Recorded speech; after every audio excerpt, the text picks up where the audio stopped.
तविश अपने office cabin में बैठा किसी गहरी सोच में बिजी था।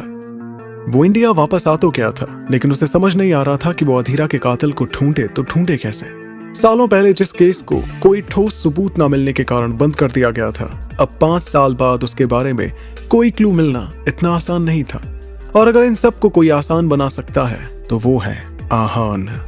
लेकिन तविश ये बात भी अच्छी तरह जानता था कि आहान उसकी मदद कभी नहीं करेगा, ना ही उसकी किसी बात का भरोसा करेगा, क्योंकि वो तो खुद उसे अधीरा की मौत का जिम्मेदार मानता है।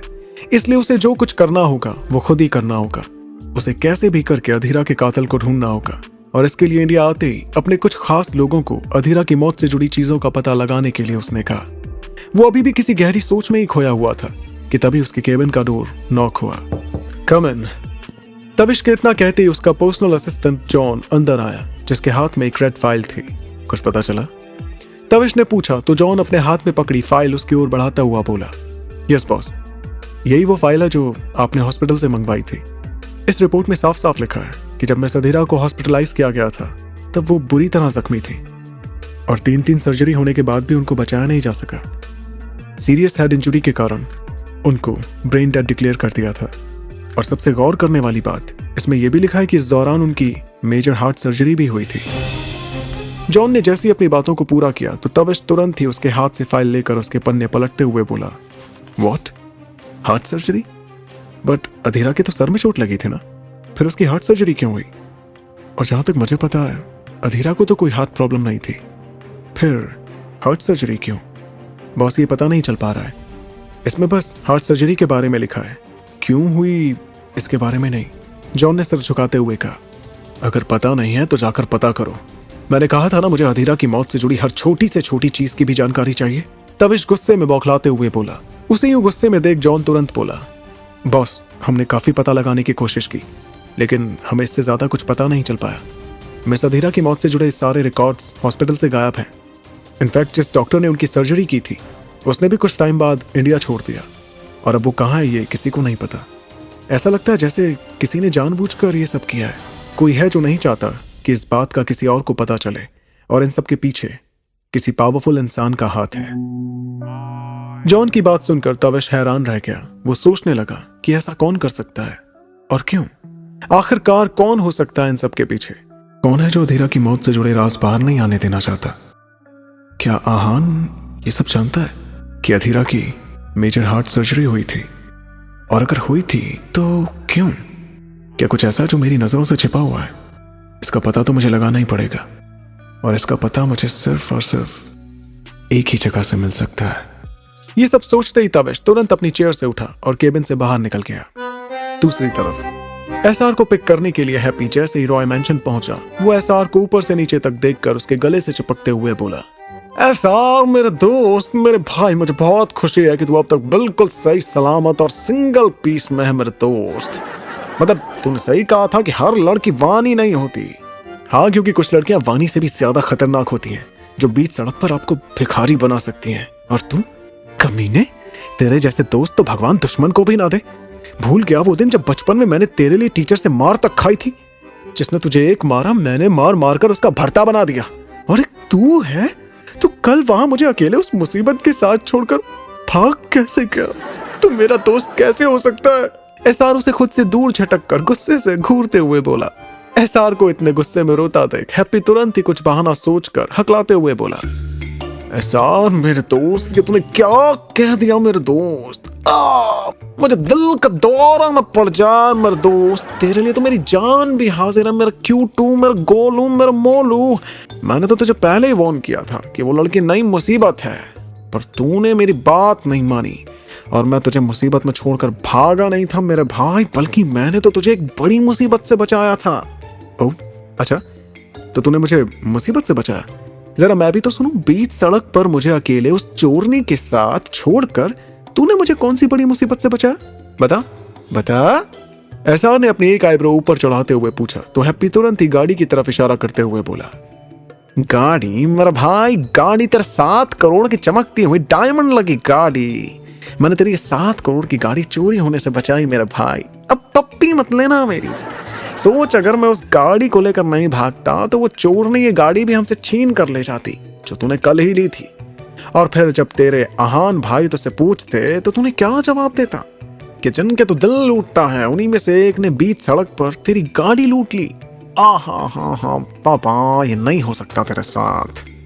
उसकी बात सुनकर एसआर का गुस्सा तुरंत ही गायब हो गया और वो कसकर हैप्पी को गले लगाते हुए बोला, अरे हाँ, ये तो मैंने सोचा ही नहीं था। मैं आहान भाई को क्या बताता। ओह हैप्पी मेरे यार, मुझे माफ कर दे मेरे दोस्त। मैंने तेरी दोस्ती पर सवाल उठाया। तू ही तो मेरा सच्चा भाई है, तू ही मेरा सच्चा दोस्त है यार, बाकी सब बेकार है। चल अब जल्दी ऑफिस चल, भाई ने बुलाया है। ये कहकर एसआर गाड़ी में जाकर बैठ गया। वहीं हैप्पी भी आकर ड्राइविंग सीट पर बैठ गया। तभी उसकी आंखों के सामने लीजा का खूबसूरत चेहरा आ गया। You naughty? और ये याद आते ही उसका एक हाथ उसके गाल पर चला गया और वो मुस्कुराते हुए ड्राइविंग करने लगा। एक हाथ से ड्राइव करते करते जब अचानक हैप्पी की गाड़ी डिसबैलेंस हुई तो एसआर ने उसे संभालते हुए कहा, ओ हैप्पी, अब क्या पूरे रास्ते अपने गाल पर हाथ रखकर गाड़ी चलाएगा? यार सामने स्टीयरिंग को पकड़। हैप्पी तुझे हुआ क्या है? कब से देख रहा हूँ कि तू अपने इस गाल से हाथ ही नहीं हटा रहा। कहीं तुझे फिर से किसी ने थप्पड़ वप्पड़ तो नहीं मार दिया? दिखा मुझे।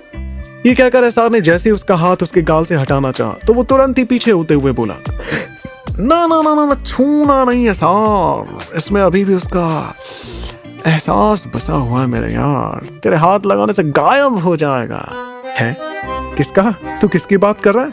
उसकी बात सुनकर एसआर हैरान होते हुए बोला, उसी की जो मेरी जान जाने बहार, इस दिल की महारानी, मेरा प्यार और रूप की रानी, तेरे भाई को मोहब्बत हो गई है मेरे यार, वो भी सच्ची वाली। हैप्पी लीजा के खूबसूरत चेहरे को याद करते हुए बोला, क्या? कब? कहा? किससे? और कैसे? एसआर शॉक्ड होकर बोला, कल रात इसी हाईवे पर रूप की रानी से मेरे दोस्त। ये कहकर हैप्पी ने कल रात की सारी बातें एसआर को बताई और रॉय ग्रुप के सामने आते ही गाड़ी रोक दी। उसकी बात सुनकर एसआर हैप्पी को छेड़ते हुए बोला, ओहो, तो आखिर मेरे दोस्त को प्यार हो ही गया, वो भी रूप की रानी से। मैं तेरे लिए बहुत खुश हूं मेरे भाई, इधर आ, मुझे गले लगाने दे। डोंट वरी, वो जो कोई भी है, मैं उसे तुझसे मिलाने में तेरी पूरी हेल्प करूंगा। आखिरकार एसआर के दोस्त को पहली बार प्यार हुआ है। ये कहकर एसआर गाड़ी से उतरकर सीधा ऑफिस के अंदर चला गया। वहीं हैप्पी एसआर की गाड़ी साफ करने लगा। वो अभी गाड़ी चमका ही रहा था कि तभी उसके पास में लीजा की गाड़ी आकर रुकी। जैसे ही उसने वहां हैप्पी को देखा तो वो उसकी तरफ बढ़ने लगी। तभी गाड़ी साफ करते करते हैप्पी की नजर खुद की तरफ आती हुई लीजा पर पड़ी। लीजा को वहां आता देखकर हैप्पी सकपका गया और खुद को छिपाने की कोशिश करते हुए बोला, अरे यार, ये यहाँ क्या कर रही है? कहीं इसने मुझे ऐसे गाड़ी साफ करते हुए देख तो नहीं लिया? शिट, छुप जा हैप्पी, छुप जा, इससे पहले कि रूप की रानी आकर तुझे देख ले। ये कहकर वो गाड़ी की साइड में छिपने लगा। तभी लीजा उसके पास आकर बोली, हे, तुम यहाँ क्या कर रहे हो? और तुम मुझे देखकर ऐसे छुप क्यों रहे हो? हाँ? उसकी बात सुनकर हैप्पी हकलाते हुए बोला, रूप की रानी, मैं नहीं छुप रहा था। मैं तो यहाँ अपने दोस्त से मिलने आया था। मैंने आपको देखा ही नहीं। यहाँ इस कंपनी में? कौन सा दोस्त है तुम्हारा? लीजा ने पूछा तो हैप्पी तुरंत बोला, हाँ यही तो है मेरा दोस्त, मेरा बचपन का यार, मेरा गोलू, मेरा Molu SR. You mean Sanam, right? Lisa ने मुस्कुराते हुए कहा। सनम का नाम सुनते ही हैप्पी ने अपने मन में कहा, हाँ ये तो एसआर को भी जानती है। तो आप यहाँ खड़े क्यों हैं? अंदर आइए ना। फिर वो लीजा से बोला, नहीं वो तो मैं बस गाड़ी साफ कर रहा था। अब मेरा मतलब, मेरी ये 7 करोड़ की गाड़ी पर थोड़ी सी धूल बैठ गई थी तो उसे साफ कर रहा था। यू नो ना, एक्चुअली मुझे साफ सुथरी चीजें काफी ज्यादा पसंद है। हैप्पी तुरंत ही बात संभालते हुए बोला, ओ हाँ, मुझे भी गंदगी बिल्कुल पसंद नहीं है। मेरा भी कुछ ऐसा ही काम है, लोगों को चमकाना। वैसे जब आप यहाँ आ ही गए हैं तो अंदर चलकर एक कप कॉफी पी लेते हैं, ओके? ना ना ना ना, अभी मुझे बहुत जरूरी काम से जाना है। यू नो ना, अपना एक्सपोर्ट इम्पोर्ट का बिजनेस है। हम फिर कभी साथ में कॉफी पी लेंगे ना। हैप्पी ने मना करते हुए कहा तो लीजा उसे फोर्स करते हुए बोली, अरे ऐसे कैसे? आप मेरी कंपनी में आए हैं और मैं आपको बिना चाय कॉफी के जाने दूं? ये हो नहीं सकता। आइए ना, शर्माइए मत, प्लीज कम ऑन। आप यहाँ काम करती हैं? इस कंपनी में? हाँ, इस कंपनी की तो टॉप मेकअप आर्टिस्ट हूँ मैं। लीजा की बात सुनकर हैप्पी शॉक्ड होते हुए बोला। इसके बाद लीजा जबरदस्ती उसका हाथ पकड़कर अंदर ले जाते हुए बोली, please please please come come come come, please come come come. वही उसकी बात सुनकर हैप्पी बड़बड़ाते हुए बोला, मर गए, मतलब अब इसका रोज रोज सामना करना पड़ेगा, कहीं इसको पता ना चल जाए कि मैं एसआर का ड्राइवर हूँ। लगता है अब तो ये शहर छोड़कर अपने गांव ही वापस जाना पड़ेगा, अपने टूटे हुए दिल के साथ। हैप्पी और लीजा कैफेटेरिया में आकर बैठे ही थे कि तभी आहान के केबिन से बाहर आते हुए एसआर की नजर हैप्पी पर पड़ी। ये यहाँ क्या कर रहा है, वो भी लीजा के साथ? हैप्पी को देखकर एसआर हैप्पी के पास आया और बोला, ओए हैप्पी, तू यहाँ क्या कर रहा है? हमें मीटिंग के लिए देरी हो रही है, चल गाड़ी निकाल। ओह मर गए। उसकी बात सुनकर हैप्पी और लीजा ने उसकी तरफ देखा, जहां एसआर की बात सुनकर हैप्पी मन ही मन बड़बड़ाया। वहीं लीजा बोली, मीटिंग? क्या तुम और हैप्पी जी कहीं जा रहे हो? लीजा की बात सुनकर एसआर हैरान होते हुए बोला, तुम दोनों एक दूसरे को जानते हो? तभी लीजा कुछ कह पाती कि उससे पहले ही हैप्पी जल्दी से एसआर के गले लगते हुए बोला, एसआर मेरे दोस्त, मेरे गोलू, मेरे मोलू, हाँ चलते हैं ना, हमें मीटिंग के लिए देरी हो जाएगी, चल पहले मीटिंग के लिए चलते हैं। फिर वो धीरे से उसके कान में फुसफुसाते हुए बोला, एसआर मेरे भाई आगे कुछ मत बोलना, ये वही है तेरी होने वाली भाभी, रूप की रानी, तुझे तेरे बचपन की दोस्ती का वास्ता मेरे भाई। उसकी बात सुनकर एसआर आंखें फाड़ कर उसे देखने लगा, लेकिन फिर हैप्पी के इशारे देख, जो आंखों ही आंखों में उसे सच बताने से मना कर रहा था, वो बात को संभालते हुए लीजा से बोला, हाँ लीजा, एक्चुअली ये मेरे बचपन का दोस्त हैप्पी है। वो क्या है ना, हैप्पी को और मुझे एक ही जगह पर मीटिंग के लिए जाना है, इसलिए मैंने सोचा कि हैप्पी के साथ उसकी गाड़ी में ही क्यों ना जाऊं। यू नो ना, कल ही उसने 7 करोड़ की गाड़ी ली है, तो इसी बहाने हम दोनों थोड़ा साथ में टाइम भी स्पेंड कर लेते हैं। ओह अच्छा, ठीक है, तुम लोग जाओ, मैं भी चलती हूँ। मुझे भी कल होने वाली पार्टी की तैयारियां करनी है, बहुत सारा काम बाकी है। पार्टी? कैसी पार्टी? पार्टी का नाम सुन हैप्पी खुश होते हुए बोला, अरे तुम्हें एसआर ने नहीं बताया? पेरिस फैशन वीक का विनर बनने के बाद हमारी कंपनी को बहुत बड़े बड़े बिजनेस प्रपोजल मिले हैं, जिसके बाद हमारी कंपनी वर्ल्ड टॉप 5 और इंडिया की नंबर 1 कंपनी बन चुकी है। इसी खुशी में आहान ने ये सक्सेस पार्टी रखी है। अब तुम एसआर के दोस्त हो और मेरे भी, तो तुम्हें इस पार्टी में जरूर आना है। बिल्कुल, आप बुलाए और हम ना आए, ऐसा कैसे हो सकता है? हैप्पी को खुद को यूं मुस्कुराता हुआ देख लीजा एक बार फिर उसके गाल को खींच कर कहती है, You naughty। और ये क्या कर लीजा बाय करते हुए वहां से चली गई।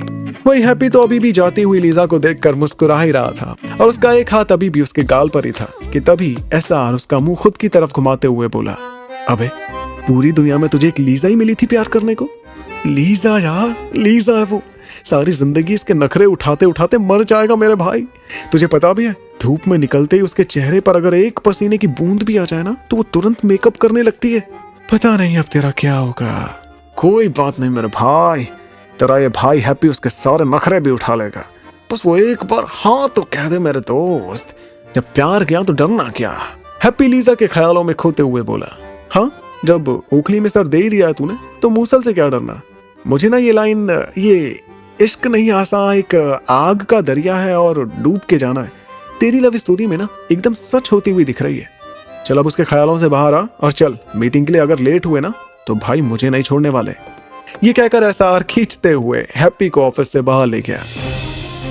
दूसरी तरफ रोहन गुस्से से तिल मिलाते हुए पैदल ही सड़क पर चले जा रहा था। उसकी फटीचर हालत देखकर कोई भी उसे लिफ्ट देने के लिए तैयार नहीं था। वो इस समय एक भिखारी जैसा लग रहा था। तभी चलते चलते अचानक ही वो एक गाड़ी से टकरा गया, लेकिन अगर वक्त रहते गाड़ी के ब्रेक नहीं लगते तो वो अभी गाड़ी के नीचे आ गया होता। उसके गाड़ी से टकराते ही गाड़ी के अंदर से एक लड़की चिल्लाते हुए बोली, अंधे हो गए हो क्या? दिखाई नहीं देता? तुम भिखारियों को जानबूझकर दूसरों की गाड़ी से टकराना होता है ताकि उनसे पैसे ऐंठ सको। दूर हटो मेरी गाड़ी से, पूरी गाड़ी गंदी कर दी। एक जानी पहचानी आवाज सुनकर रोहन तुरंत उस लड़की की तरफ देखते हुए बोला, हे शिल्पा, ये तुम हो? हे रोहन, मैं रोहन हूँ शिल्पा। अच्छा हुआ तुम मुझे मिल गई, थैंक गॉड, यस। रोहन? जहाँ एक और रोहन शिल्पा को देखकर काफी खुश था, वहीं रोहन की ये हालत देखकर शिल्पा शॉक्ड होते हुए बोली, रोहन तुम? ये तुमने अपनी कैसी हालत बनाई हुई है? ऐसा लग रहा है जैसे किसी कचरे के ढेर से उठकर आ रहे हो। कैसे हुआ ये सब? ये सब तुम्हारी उस सो कॉल्ड बहन और उसके आशिक की वजह से हुआ है। बाकी सब मैं तुम्हें बाद में बताऊंगा शिल्पा, लेकिन अभी तुम मुझे जल्दी से मेरे वली वाले अपार्टमेंट में लेकर चलो।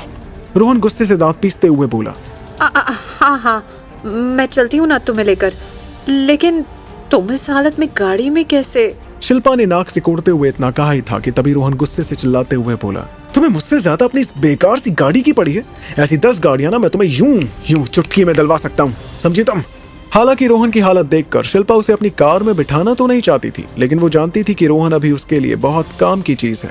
वो रोहन की मदद से शार्वी को अच्छा खासा सबक सिखा सकती है और शायद उस इंसान तक भी पहुंच सकती है जो उस रात शार्वी को घर छोड़ने आया था। इसलिए वो तुरंत ही बात संभालते हुए बोली, नहीं नहीं रोहन, मेरा वो मतलब नहीं था।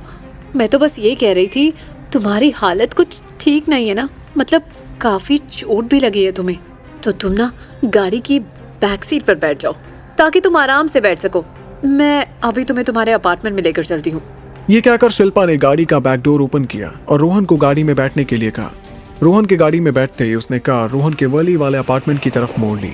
रोहन के अपार्टमेंट में पहुंचकर शिल्पा उससे बोली, रोहन, तुम जाकर पहले शावर ले लो, मैं तब तक तुम्हारे लिए कॉफी लेकर आती हूँ। और ये कहकर रोहन वॉशरूम की तरफ चला गया और शिल्पा भी कुछ सोचते हुए रूम से बाहर निकल गई। जब वो कॉफी लेकर रूम में वापस आई तो उसने देखा कि रोहन हेयर ड्रायर से अपने बाल सुखा रहा था और इस समय वो शर्टलेस खड़ा था। तभी शिल्पा कॉफी का मग टेबल पर रख उसके हाथ से ड्रायर लेते हुए बोली, अरे ये मैं करती हूँ ना रोहन, तुम आराम से बैठकर ये कॉफी पियो और मुझे बताओ कि शार्वी ने क्या किया और तुम्हारी हालत कैसे हुई है। शार्वी का जिक्र आते ही रोहन की आंखें गुस्से से भर उठी और वो गुस्से में अपनी मुट्ठियां भींचते हुए बोला, शार्वी शार्वी शार्वी, इन सब की जिम्मेदार वो शार्वी ही है। मैंने उसे मेहरा खानदान की बहू बनने का मौका दिया, लेकिन वो उस आहान रॉय के लिए मुझे ही आंखें दिखाकर चली गई। उस आहान की वजह से मेरे सारे प्लान पर पानी फिर गया और वो शार्वी भी मेरे हाथों से निकल गई। छोड़ूंगा नहीं मैं उन दोनों को, अपनी एक एक बेइज्जती का बदला मैं उन दोनों से लेकर रहूंगा। अगर मैंने भी उस शार्वी को खून के आंसू ना रुलाया ना, तो मेरा नाम भी रोहन मेहरा नहीं। रोहन की आंखों में शार्वी के लिए इतनी नफरत देख शिल्पा की आंखें खुशी से चमक उठी। वो तो हमेशा से शार्वी को रोहन से दूर रखना चाहती थी और अब रोहन का गुस्सा देखकर तो जैसे उसका सपना ही पूरा हो गया था। वो समझ गई थी कि अब शार्वी को बर्बाद करने के लिए उसे कुछ नहीं करना पड़ेगा। रोहन खुद ब खुद शार्वी की जिंदगी नर्क बना देगा। इसलिए वो उसके करीब आकर अपना एक हाथ उसके सीने पर फेरते हुए बोली, एक्चुअली रोहन, तुम्हारी ना चॉइस ही गलत थी। मैंने तो तुम्हें पहले ही कहा था वो लड़की तुम्हारे लायक नहीं, लेकिन तुमने ही उसे सर पर बैठा कर रखा था। तुम्हें तो उसके आगे किसी और का प्यार, किसी और की केयर नजर ही कहाँ आती है। शिल्पा की हरकत और उसकी बातों से रोहन को भी उसका इंटेंशन साफ साफ समझ आ रहा था। वो भी उसकी कमर को अपने दोनों हाथों से पकड़कर खुद के करीब करते हुए बोला, तो तुम ये कहना चाहती हो शिल्पा कि मुझे तुम्हारा प्यार नजर नहीं आया? ऑफ कोर्स बेबी, मैं तो हमेशा से ही तुम्हें चाहती थी, लेकिन वो शार्वी हमेशा की तरह मेरी पसंद के बीच में आ गई। इसीलिए तो मैं उस शार्वी से इतनी नफरत करती हूँ और अब उसे बर्बाद करने में मैं तुम्हारी पूरी मदद करूंगी। शिल्पा बड़ी अदा से अपनी उंगली से रोहन के होठों को छूते हुए बोली, उस शार्वी से बदला तो मैं बाद में लूंगा शिल्पा, अभी तो फिलहाल मुझे तुम्हारा ये प्यार देखना है। और ये कहते हुए रोहन ने अपने होठ शिल्पा के होठों पर रख दिए और बड़े ही पैशनेटली चूमते हुए उसे उठाकर बेड की तरफ बढ़ गया। उधर दूसरी तरफ आहान की केबिन में, सर ये वो फाइल जो आपने मंगवाई थी, और सर पार्टी की सारी तैयारियां पूरी हो चुकी हैं। आप अगर एक बार वेन्यू चेक कर लेते तो। शार्वी ने एक फाइल आहान की तरफ बढ़ाते हुए कहा, मिस शार्वी, आपको जो भी ठीक लगे वो आप कीजिए, वैसे भी मेरी पसंद आपकी पसंद से अलग नहीं है। आहान अपने लैपटॉप में देखते हुए बोला। उसकी बात सुनकर शार्वी हैरानी से बोली, व्हाट? आई मीन आप जो करेंगी वो अच्छा ही करेंगी, आपको जो अच्छा लगे वो चूज कीजिए। आहान तुरंत ही बात बदलते हुए बोला, ओके सर, तो मैं अब जाऊं? मेरे वर्किंग आवर्स भी पूरे हो चुके हैं और बाकी सब भी घर जा चुके हैं। शार्वी अपनी घड़ी की ओर देखते हुए बोली। आहान ने काफी देर से उसे काम करने के बहाने से ही ऑफिस में रोक के रखा हुआ था। ओके चलिए, मैं आपको घर छोड़ देता हूँ। नहीं नहीं सर, मैं चली जाऊंगी, आप बेवजह परेशान होंगे। यही एक बहाना था जिसके लिए आहान अब तक उससे काम पर काम करा रहा था ताकि वो उसे अपने साथ घर तक ड्रॉप कर सके। आहान ने अपना लैपटॉप बंद करते हुए कहा। शार्वी ने फौरन मना करते हुए कहा। वो नहीं चाहती थी कि आहान आज फिर उसे घर छोड़ने जाए और उसकी बड़ी माँ और शिल्पा मिलकर फिर कोई नया तमाशा करे। मिस शार्वी, शायद आप भूल रही हैं, I am your boss and it's my order. Aahan आगे आते हुए बोला, ये बात मैं कैसे भूल सकती हूँ सर, हमेशा तो ऑर्डर के नाम पर याद दिलाते रहते। शार्वी उसके पीछे चलते हुए धीरे से बड़बड़ाई, आपने कुछ कहा मिस शार्वी? कुछ भी तो नहीं सर। आहान तुरंत ही उसकी ओर मुड़ते हुए बोला। ऐसे अचानक आहान के पीछे पलटने से उसके ठीक पीछे चल रही शार्वी उसके सीने से जा टकराई। इससे पहले कि वो गिरती, आहान ने उसे संभाल लिया। वहीं गिरने के डर से शार्वी की आंखें तुरंत ही बंद हो गईं और उसने उसकी शर्ट को अपनी मुट्ठियों में कसकर भींच लिया। लेकिन जब उसे एहसास हुआ कि वो नीचे नहीं गिरी और आहान ने उसे पकड़ा हुआ है, तो उसने धीरे से अपनी आंखें खोलकर देखा और उसकी आंखें आहान की आंखों से जा टकराईं। आहान की आंखों में देखते हुए शार्वी उसके चेहरे में ही खो गई और वो सब कुछ भुलाकर उसे ही निहारने लगी। आपका ध्यान कहाँ है मिस शार्वी? आप जब भी मुझसे ऐसे टकराते हैं तो मुझ में कहाँ खोकर रह जाती है? ऐसा भी क्या ढूंढती हैं आपकी आंखें मुझ में? उसे खुद की तरफ देखता पाकर आहान धीरे से शार्वी से कहता है।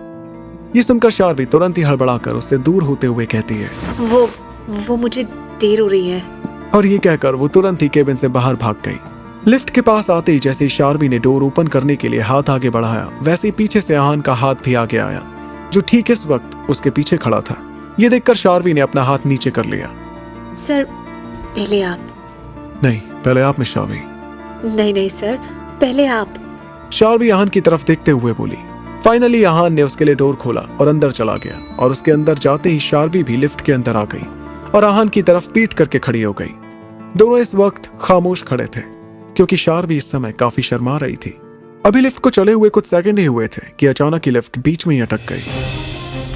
लिफ्ट के रुकते ही लाइट भी चली गई। अंधेरा होते ही शार्वी तुरंत ही घबरा गई और चीखते हुए आहान के गले लग गई। उसको यूं घबराता देख आहान तुरंत ही उसे अपनी बाहों में भरकर प्यार से बोला, miss Sharvi, don't be panic, take a deep breath, कुछ नहीं हुआ है, मैं हूं ना आपके पास। शार्वी रोते हुए बोली, शार्वी मैंने कहा ना कुछ नहीं हुआ है, लिफ्ट अभी स्टार्ट हो जाएगी। सर मुझे अंधेरे से बहुत डर लगता है, प्लीज ये लिफ्ट चालू करवाइए। मैं हूं तुम्हारे पास, शांत हो जाओ, मैं हूं ना। आहान प्यार से उसके बालों को सहलाते हुए बोल रहा था और शार्वी इस वक्त उसकी आवाज में खोकर रह गई थी। शार्वी की घबराहट कुछ कम तो हुई थी।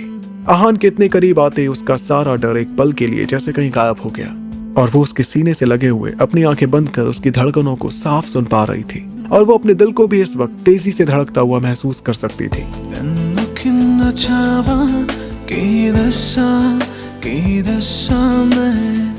तेरे रूप जे मुखड़े वेखा किवे वेखा मैं तेनू किन्ना चावा की दसा मैं तेरे रूप जे मुखड़े वेखा किवे वेखा मैं हर दुआ विच नू अब मैं साथ तेरा मंगावे बाकी नहीं खोना तेनू खोना नहीं खोना वे तेनू किन्ना चावा की दसा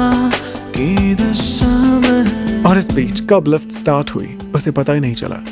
वो अभी भी आंख बंद कर सुकून से आहान की बाहों में खड़ी थी कि तभी उसे आहान की आवाज सुनाई दी, मिस शार्वी, अब आप अपनी आंखें खोल सकती हैं, लिफ्ट स्टार्ट हो चुकी है। ये सुनकर शार्वी तुरंत ही आहान से दूर खड़ी हो गई और अपनी नजरें चुराने लगी। लिफ्ट का डोर ओपन होते ही वो दोनों ऐसे अनजान बनकर बाहर आए जैसे अभी कुछ हुआ ही नहीं। वहीं शार्वी को आहान के साथ लिफ्ट से सही सलामत बाहर आते देख किसी शख्स की आंखें गुस्से से जल उठी, जो कुछ ही दूरी पर छुपकर उन्हें देख रहा था, और फिर वो शख्स गुस्से से अपने पैर पटकते हुए वहां से चला गया। फ्रेंड्स, होप कि आपको मेरी ये कहानी पसंद आ रही होगी। कहानी से जुड़े रहने के लिए मेरे चैनल रिवांश को सब्सक्राइब कीजिए। हंसते रहिए, मुस्कुराते रहिए और सुनते रहिए तू जान है आरजे रिवांश के साथ। थैंक्स बटन को प्रेस कर मुझे सपोर्ट करना बिल्कुल मत भूलिए।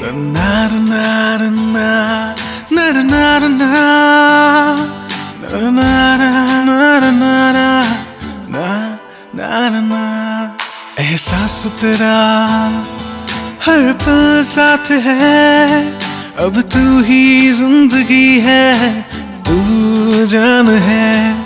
एहसास तेरा हर पल साथ है, अब तू ही जिंदगी है, तू जान है।